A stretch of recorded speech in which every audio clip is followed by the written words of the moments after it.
Hi guys. So, Feud was interesting last night. We basically open with a trailer for Joan's latest film, which is like another horror film, and it's called Straight Jacket. And at first, just sometimes these things are just made up, so I was hoping it was fake, but I looked it up and it's a real movie. Yeah.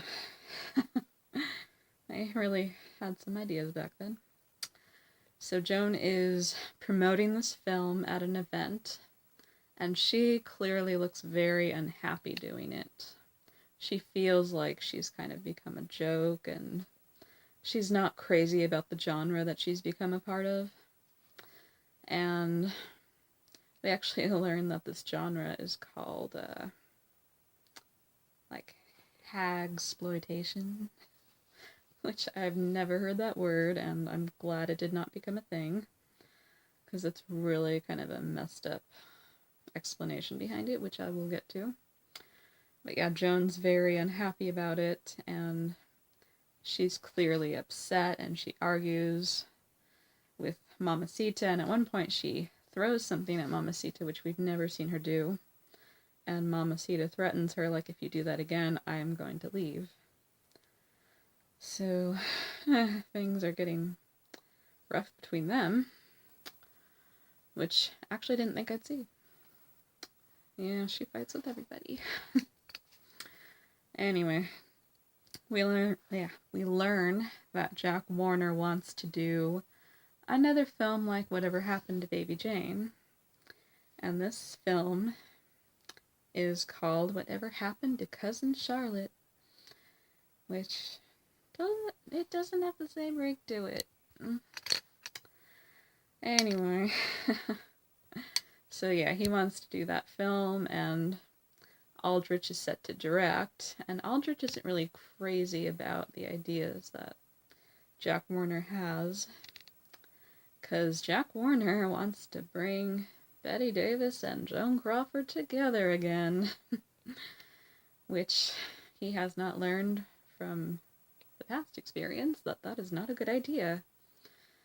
And they're clearly still very upset with each other, which we see later in the episode.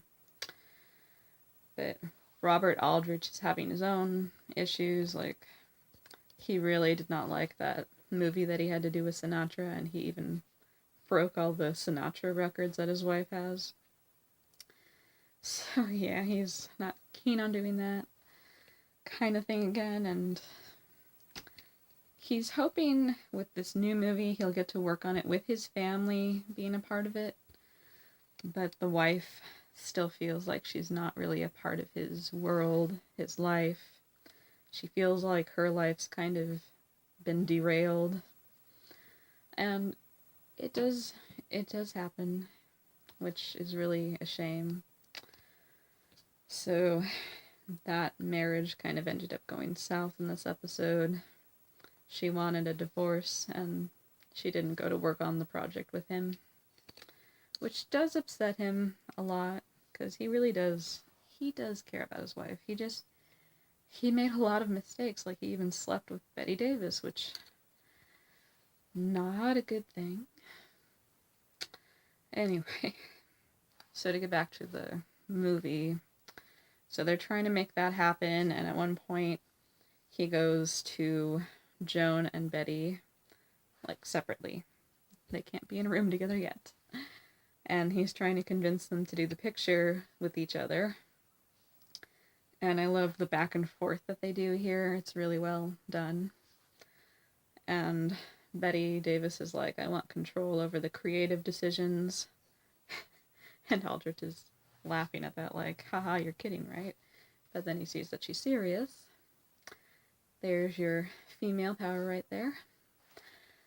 But, so, they actually do agree to do the film together, which I'm actually surprised that they did, only because they were going to get things out of it, but still, some people, even when they're going to get things out of it, they don't want to do it.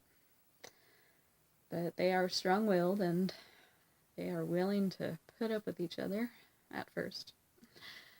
So this movie is going to be like another Whatever Happened to Baby Jane, except, as Betty suggests, change the title.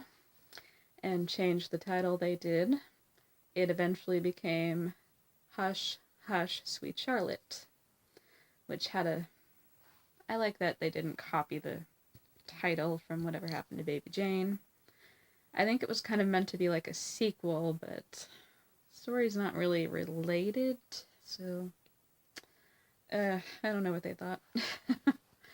So Jack Warner likes the idea of this film because it's another hag movie, which he thinks that young audiences love to see their idols torn down.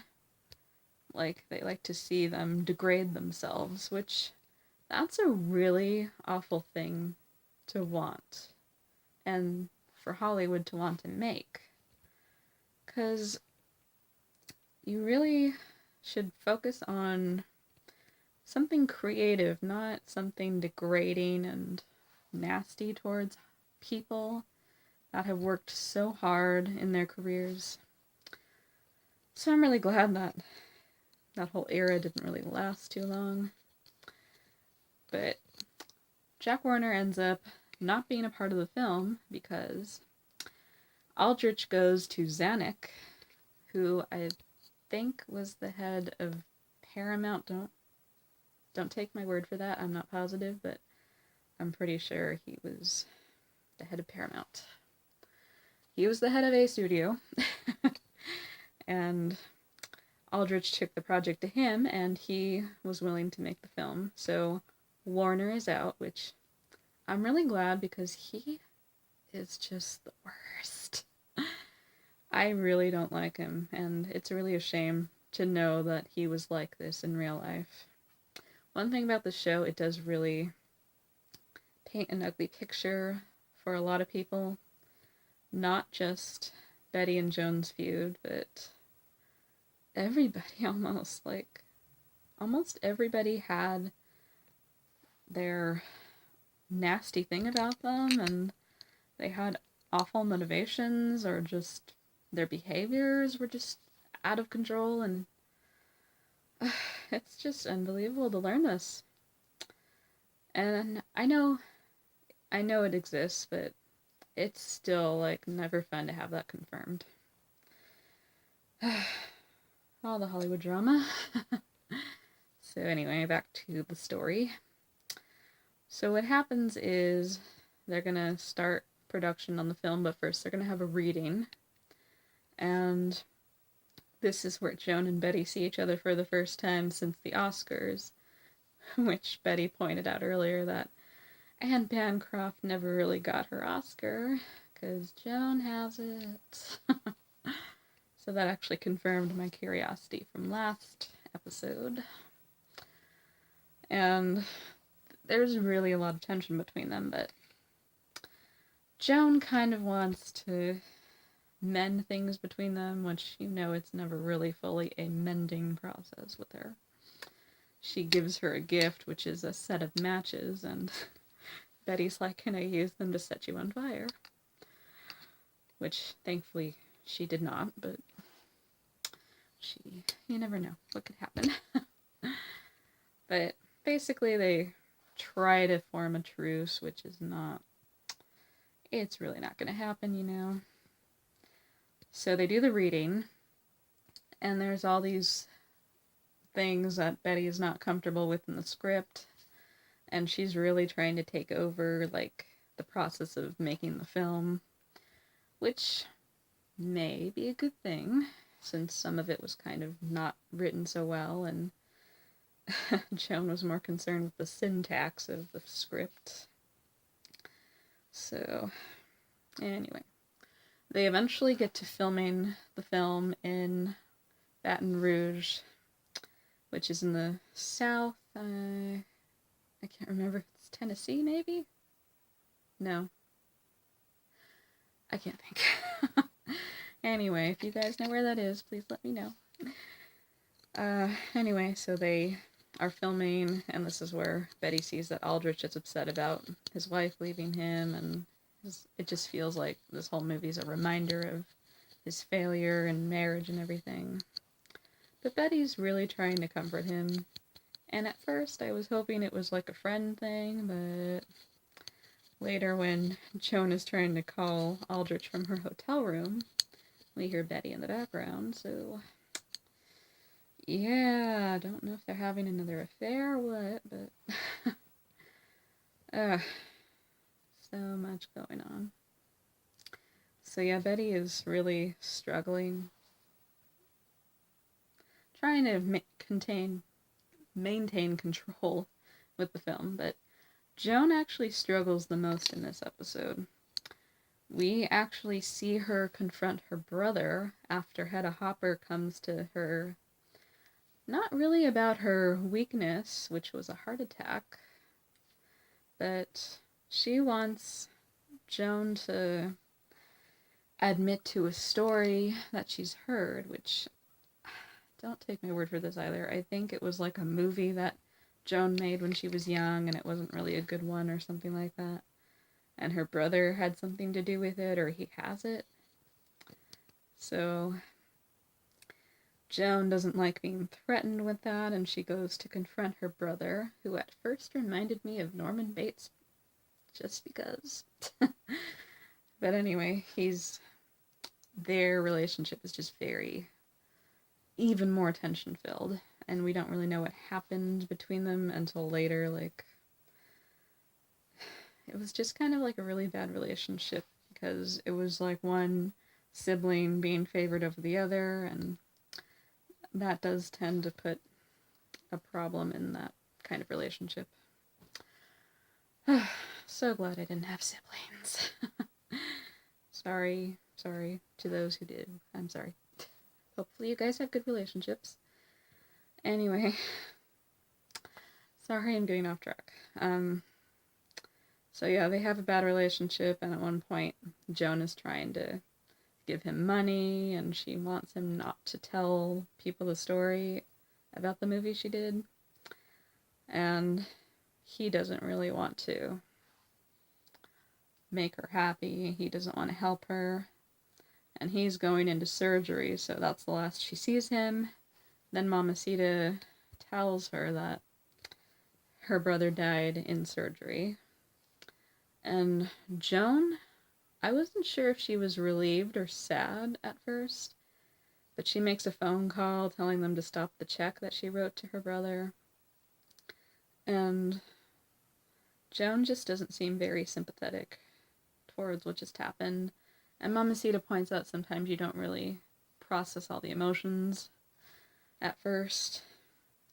But as she was leaving and going up the stairs, you could see she was having some trouble. Like, it did kind of bother her a little. And I think that's the complicated thing about Joan. She does really deep down kind of care, but she doesn't know how to do it one-on-one, in person. Just, she struggles with that. So it's kind of interesting to see how she goes through the motions and everything. But yeah, that was basically the episode, which I thought was really well done. They did a great job on it. I actually liked it better than the Oscar one, only because the Oscar one, it was... What I didn't like about it was that it was just Joan trying to weasel her way into the Oscars, which sadly actually did happen. But this episode was just really well done. We really see the depth of what's going on with Joan, kind of. It's more about her relationships with people, which tend not to go too well. But yeah, the show is really good. I love the style, and I always love the opening credits. It's really, really creative, and I love shows that are this creative, even when they're based on real events. It shows that you can really put art into anything, which I like. But yeah. Alright, I'm gonna leave it here. I hope you guys enjoyed the episode. Love your siblings. Don't try to manipulate people, and those are the lessons from the show. Alright, I'll talk to you later. Bye.